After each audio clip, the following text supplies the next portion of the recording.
बिस्मिल्लाहिर्रहमानिर्रहीम। आज हमारे चैप्टर नंबर 7 का लेक्चर 5 है, जो कि एग्जांपल 1 और enthalpy of reaction delta H R. इसे डेल्टा नहीं लिखा यहाँ पर, तो इसमें देखते हैं सबसे पहले एंथैल्पी एग्जांपल 1 हम सबसे पहले देखेंगे। एग्जांपल 1 की स्टेटमेंट देखते हैं।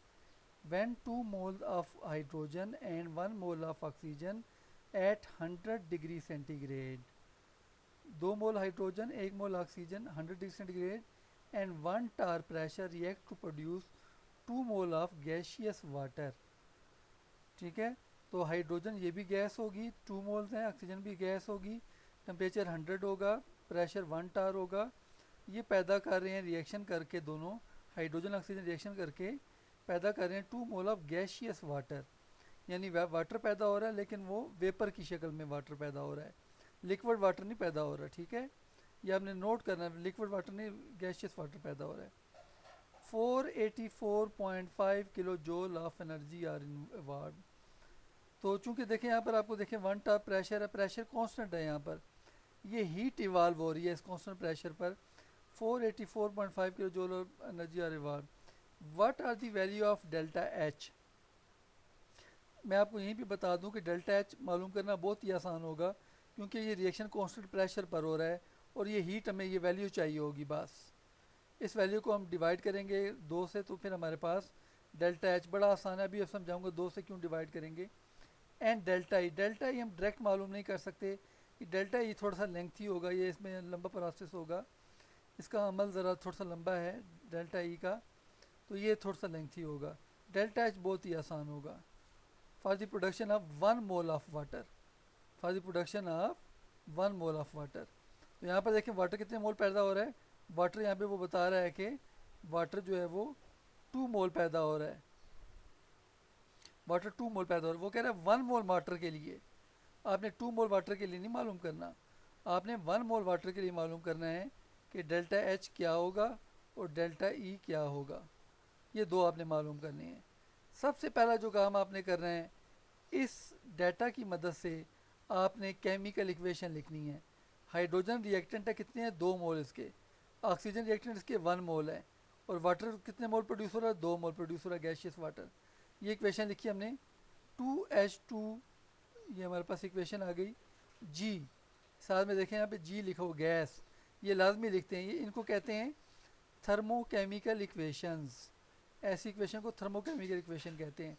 इनमें जो स्टेट होती है, हालत होती है रिएक्टेंट की, वो लाजमी लिखते हैं, जी लाजमी लिखना है यहाँ पर।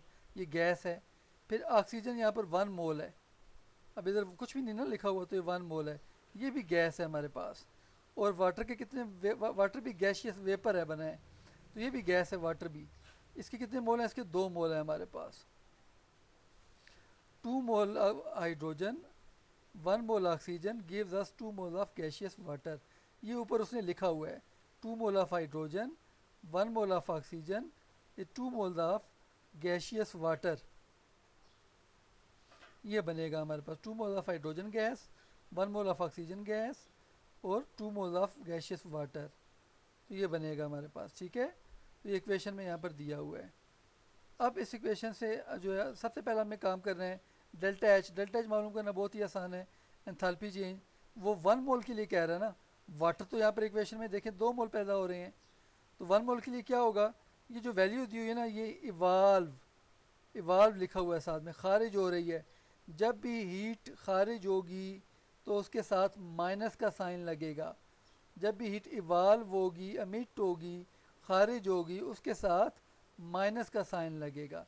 तो यहाँ पर देखिए उसने यहाँ पर माइनस का साइन लगाया है, यहाँ पर -484.5 किलो जूल। इसको हम 2 से डिवाइड कर देंगे, क्योंकि हमें 1 मोल के लिए चाहिए। ये डेल्टा एच मालूम हो जाएगा, कितना आसान है। जो हीट इवाल्व हुई थी ऊपर, उसको आपने 2 से डिवाइड कर दिया, तो ये आपके पास -242.2 किलो जूल पर मोल, ये डेल्टा एच आ गया आपके, किलो जूल पर मोल। ये 1 मोल के लिए है ना, तो किलो जूल पर मोल लिख दिया आपने। The minus sign shows that reaction is exothermic for the production of 1 mole of water. यानी कि जब पानी पैदा हो रहा है 1 मोल, तो उसके साथ हीट खारिज हो रही है। एक्सोथर्मिक कहते हैं ऐसे रिएक्शन को जिसमें हीट खारिज होगी। ठीक है, हीट इवाल्व होगी, ऐसे रिएक्शन को एक्सोथर्मिक रिएक्शन कहा जाता है। अब हमने बी पार्ट आ जाएंगे। अब हमने डेल्टा ई मालूम करना है डेल्टा एच से। हमारे पास देखिए इक्वेशन, ये एंथैल्पी की इक्वेशन थी, delta H is equal to delta E plus P delta V. ये हमारे पास एंथैल्पी की इक्वेशन दी हुई है। इसमें एंथैल्पी हम ऊपर मालूम कर चुके हैं, ये एंथैल्पी दी हुई है, ये हम मालूम कर चुके हैं एंथैल्पी। डेल्टा एच हमारे पास है, डेल्टा ई हमने मालूम करना है, और ये पी डेल्टा वी हमारे पास, ये भी हमारे पास होना चाहिए। लेकिन अगर आप देखें, प्रेशर तो हमारे पास एक टार है, लेकिन वॉल्यूम का कोई डाटा नहीं दिया हुआ है। यहाँ पर ऊपर देखें ना, ये प्रेशर जो हमारे पास एक टार दिया हुआ है, प्रेशर एक टार है, लेकिन वॉल्यूम का कोई डाटा यहाँ पर कुछ भी नहीं दिया हुआ। हम इसे इनडायरेक्ट तरीके से, डायरेक्ट नहीं मालूम कर सकते पी डेल्टा वी, हम इसे इनडायरेक्ट तरीके से मालूम करेंगे। आइडियल गैस इक्वेशन आपको याद होगी तीसरे चैप्टर में, P V is equal to n R T, P V is equal to n R T. अब हमने मालूम करना है पी डेल्टा वी, तो अगर वॉल्यूम चेंज होगा तो नंबर ऑफ मोल भी चेंज होंगे। पी डेल्टा वी बराबर होगा डेल्टा एन आर टी।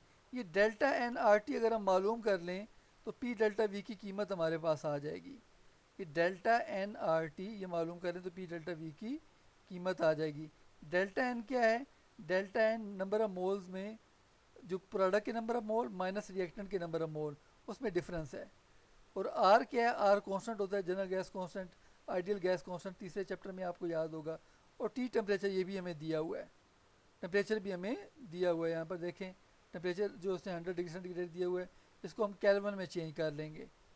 इसको हम किस में चेंज करेंगे? केल्विन में। 273 जमा कर देंगे इसमें। अब सबसे पहले हमने मालूम करना है delta N.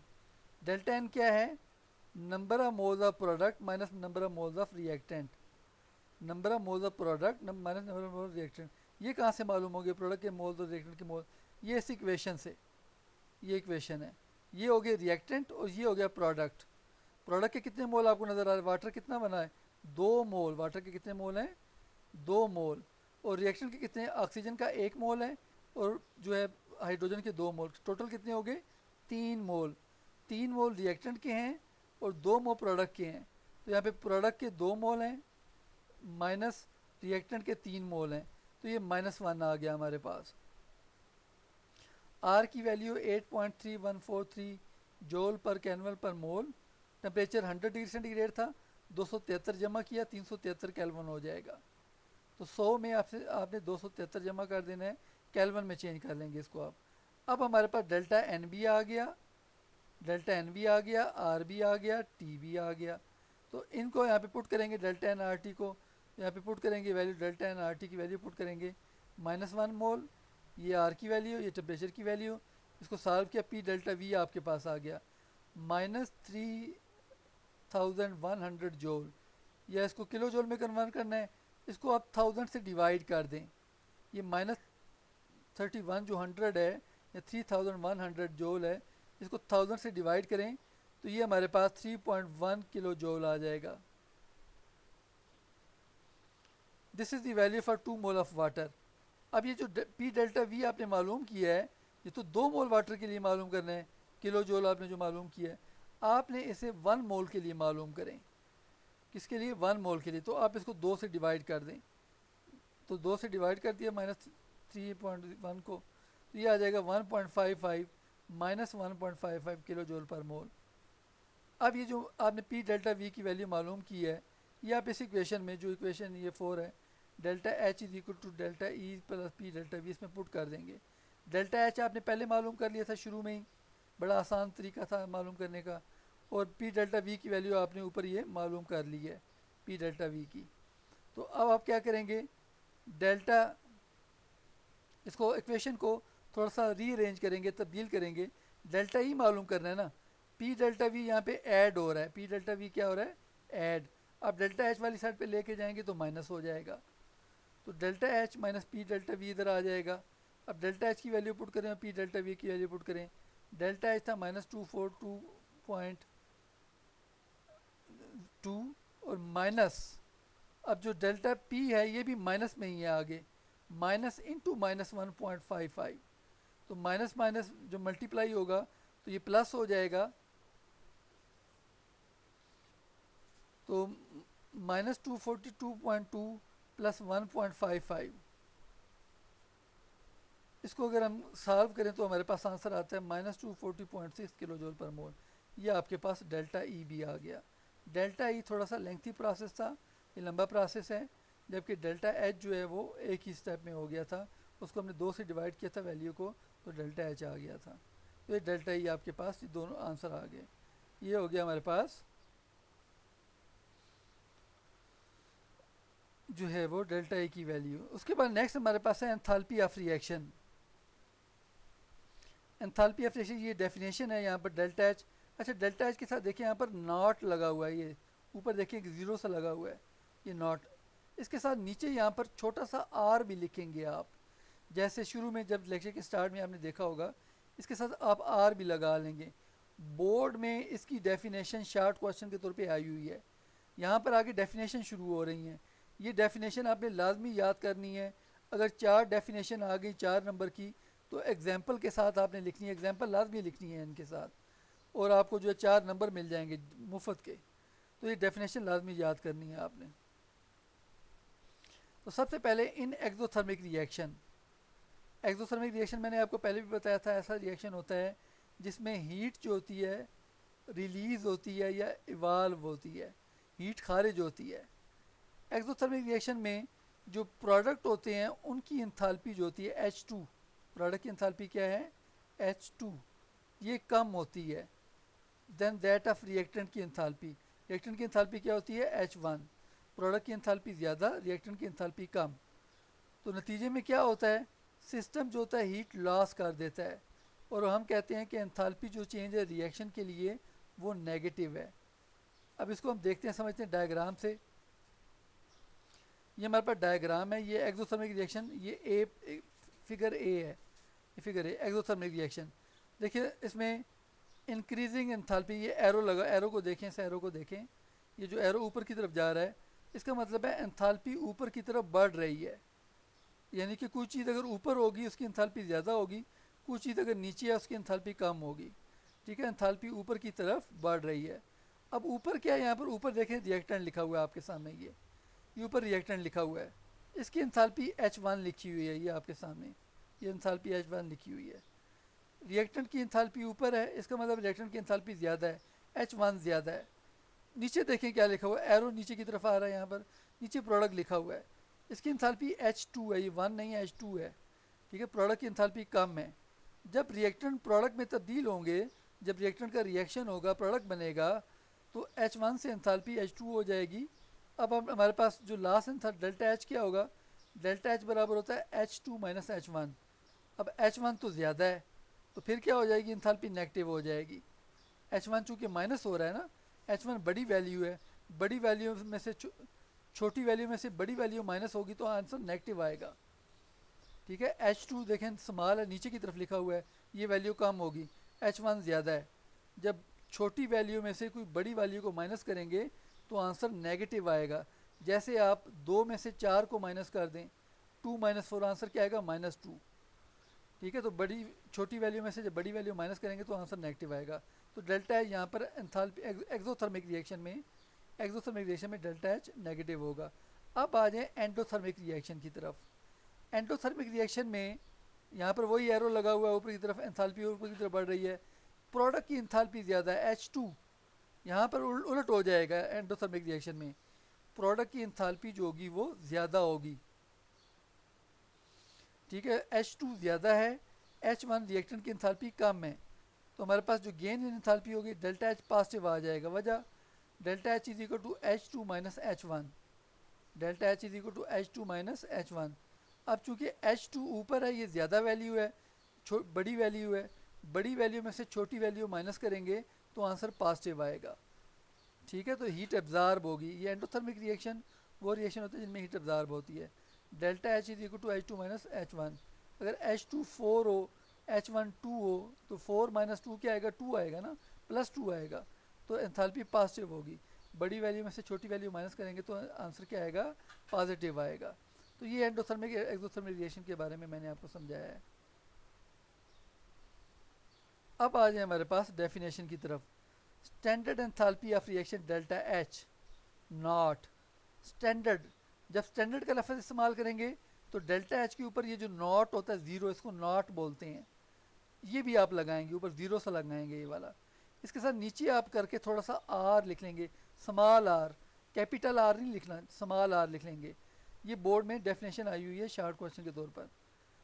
Standard enthalpy of reaction is the enthalpy change, यानी कि एंथैल्पी में तब्दीली आएगी, विच अकर्स, जो वकू पजीर होती है, when certain number of mole of reactant as indicated by the balance chemical equation.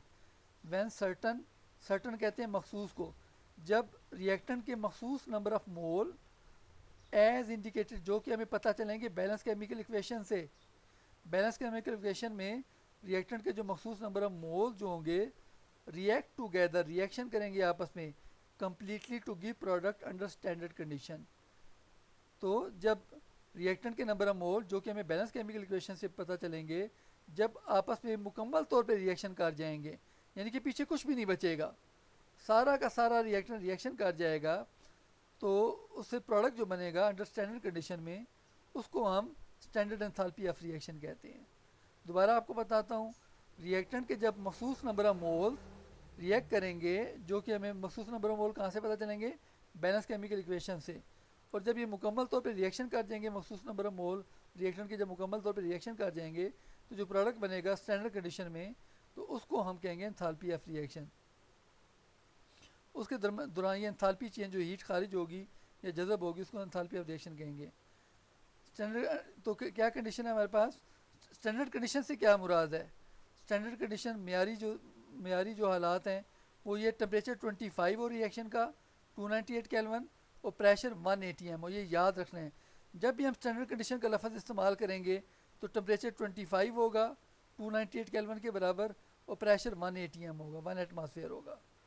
ठीक है, तो जब भी हम स्टैंडर्ड कंडीशन की बात करेंगे तो कितना टेम्परेचर होगा 25 डिग्री सेंटीग्रेड, और प्रेशर होगा 180 M. All the reactant product must in their standard physical state, its units are kilo joule per mole. इसके जो यूनिट होंगे किलो जूल पर मोल होंगे। ये जो फिक्रा लिखा हुआ है ना, ये वाला, ये बोर्ड में शार्ट क्वेश्चन आया हुआ है। All the reactant and product must be in their physical state, standard physical state, यानी कि जो रिएक्शन में आप लिखा हुआ है ना, कि आपने H के साथ गैस लिखा हुआ है यहाँ पर, ये देखिए हाइड्रोजन के साथ गैस लिखा हुआ है, और यहाँ पर भी ऑक्सीजन के साथ गैस लिखा हुआ है, और वाटर के साथ लिक्विड लिखा हुआ है आपने यहाँ पर। तो ये सारा का सारा वाटर लिक्विड में होना चाहिए, ये ना हो कि आधा गैस हो आधा लिक्विड हो। All the reactant must be in the standard physical state, ये ना हो कि हाइड्रोजन आधी लिक्विड हो आधी गैस, सारी की सारी गैस होनी चाहिए, ऑक्सीजन भी सारी की सारी गैस होनी चाहिए, वाटर सारे का सारा लिक्विड होना चाहिए, ये ना हो कि आधा लिक्विड, अगर चेंज हो जाए, फर्ज करें मतलब है पानी आधा लिक्विड है आधा वेपर बन गया, फिर क्या होगा, फिर आपकी जो हीट की जो वैल्यू लिखने है ना, ये ख़राब हो जाएगी, गलत हो जाएगी, ये इतनी नहीं होगी, क्योंकि कुछ तो मतलब है अगर आधा पानी वेपर बन गया है तो कुछ हीट इस्तेमाल हो जाएगी वेपर बनाने में, तो यहाँ पर हीट की वैल्यू कम हो जाएगी आपके पास। ये जो माइनस लिखा हुआ है 285.8 किलो जूल पर मोल, ये वैल्यू यहाँ पर कम हो जाएगी अगर वाटर आधा वेपर है आधा लिक्विड है तो। ठीक है, तो ये याद आपने रखना है कि सारे के सारे स्टैंडर्ड फिजिकल स्टेट में होने चाहिए, यानी कि इनकी तबई हालत जो बता रहे हैं यहाँ पे रिएक्शन में, आपने लिक्विड लिखा हुआ है यहाँ पर, तो लिक्विड होना चाहिए सारा का सारा।